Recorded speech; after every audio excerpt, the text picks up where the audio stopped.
I guess that's how you get the jack going. The hydraulic pressure will go, I don't know. But, oh, sorry. I just think it's really cool. Only 100 feet?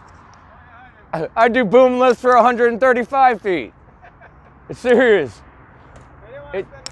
It's scary up there. Well, maybe no buildings are above 100 feet that you guys have to deal with. Not yet.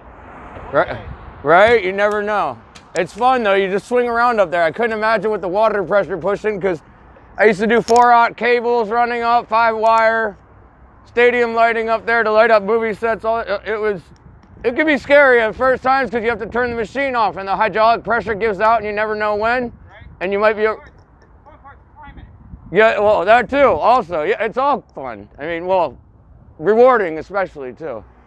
But you all be safe. Have a great one. Thank you. Thank you all.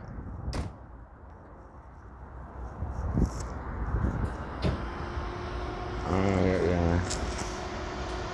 I'm gonna get you.